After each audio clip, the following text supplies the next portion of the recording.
মোৰ জন্ম জন্মান্তৰৰ সেৱাস্থলী এই পবিত্ৰ পতাকাতলী সমবেত ভক্তপ্ৰাণ বাপ আৰু আই মাতৃভক যুৱক যুৱতীসকল শিশুসকল আপোনাক প্ৰভু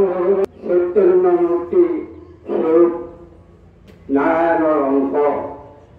জয় জয়তে আপোনালোকৰ শ্ৰীচৰণত আমি ভক্তি কৰা কৰা আৰু আজি এই পতাকা তলত আমি গুৰুজনাৰ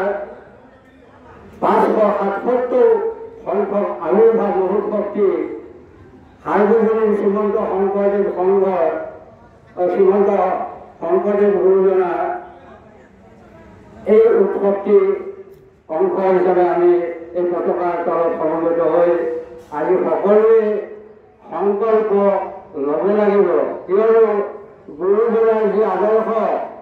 গুৰুজনাৰ যি সৃষ্টি সেইখিনি আজি আমি শ্ৰদ্ধাৰে শুৱৰি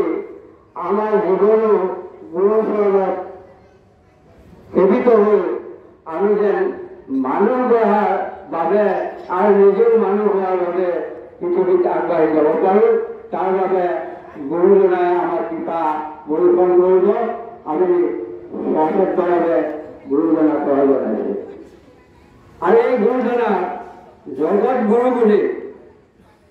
মহাপুৰুষ মাধৱদেৱে আজিৰ পৰা 500 বছৰ আগতে সিদ্ধান্ত দি গৈছে যিটো নাম নেৰে মুখে পাইলে মুখ্য মহাসুখে জানা কৃষ্ণ তুষ্ট হল তাৰ গুৰু হলে জগতৰে কৰিলে কিতুৰে কোটি কোটি পুৰুষ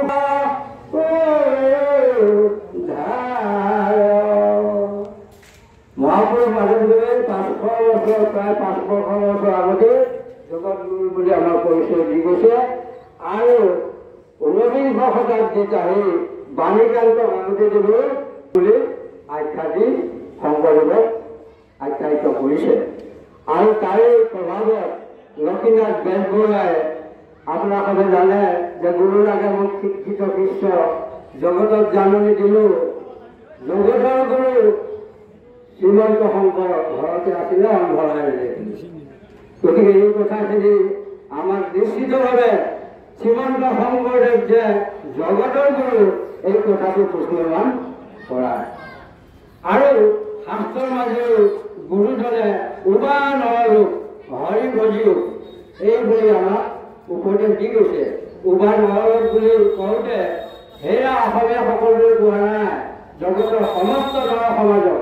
সমস্ত মনুষ্যৰে আহ্বান জনাইছে হে জগতবাসী মনুষ্যসকল তোমালোকে ঈশ্বৰক আশ্ৰয় কৰি ঈশ্বৰৰ নাম লোৱা তেতিয়া তোমাৰো কল্যাণ হ'ব জগতৰো কল্যাণ হ'ব এয়া হ'ল গুৰুজনাৰ আদৰ্শ আৰু মাধৱদেৱে আৰু নিশ্চিতভাৱে কৈছে যে দ্বাপৰ যুগত যিজন জগতৰ ঈশ্বৰ পৰম ব্ৰহ্ম নিৰ্গুণ নিৰাকাৰ কৃষ্ণই সাকাৰ ৰূপেৰে আহি আবিৰ্ভাৱ হৈছিল শ্ৰীকৃষ্ণ হৈ আপোনাৰ তেওঁ আত্মাস্বৰূপ অৰ্জুনক কুৰুক্ষেত্ৰ মহাসমৰৰ প্ৰাকখনত যেতিয়া অৰ্জুনে মহান্ত হৈ ধনুষৰ পেলাই দিছিলে তেতিয়া তেওঁ গীতাৰ জ্ঞানখিনি দিছিলে আৰু গীতাৰ জ্ঞানখিনি দি কি কৈছিলে যে উঠা যুদ্ধ কৰা মাৰা পিতামহক মাৰা মাৰা গুৰু দ্ৰোণক মাৰা তাৰ তত্ত্বটো আমি বুজিব লাগিব আমাৰ কাৰণে এই পৃথিৱীখনেই আমাৰ কৰ্মক্ষেত্ৰ প্ৰত্যেকৰে এইখনে কুৰুক্ষেত্ৰ এই কুৰুক্ষেত্ৰতে আমি দুষ্কৃতি নাহৰ কাৰণে প্ৰত্যেকে কাম কৰিব লাগিব আৰু সংস্কৃতি প্ৰতিষ্ঠাৰ কাৰণে আমি নিজকে গুৰু সহায় ৰূপে আগবঢ়াই আমাৰ নিব লাগিব তেতিয়া দেখিব গোটেই জগতখনে শান্তি সুখ আনন্দৰে ভৰি পৰিব আৰু সেইজনে পৰম গুৰু জগত গুৰু শ্ৰীমন্ত শংকৰ যে কৃষ্ণৰ পৰা আহিছে তাৰ এটা নিৰ্ণয় মাধৱ পুৰুষে আমাক দিছে যে ত্ৰিভুবন বন্দৰ দৈবকী নন্দন জয় হৰি মানব বন্ধ জগ জন তাৰণ দেৱ নাৰায়ণ শংকৰ তাকেৰি অংক। হে প্ৰভুসকল, ইয়াৰ পাছতে সাম্প্ৰতিক সময়ত এটা মহান আত্মা জুবিন গাৰ্গৰ শ্ৰদ্ধাঞ্জলি অনুষ্ঠান আছে। গতিকে আমি আৰু বেছিকৈ নকওঁ। গতিকে সকলোৰে চৰণত আমি পুনৰবাৰ সশ্ৰদ্ধ সেৱা জনাইছোঁ আৰু সকলোৱে আমাৰ লগতে একেশ্বৰে দুটা বাণী প্ৰকাশ কৰিব, সেইটো আহ্বান জনাই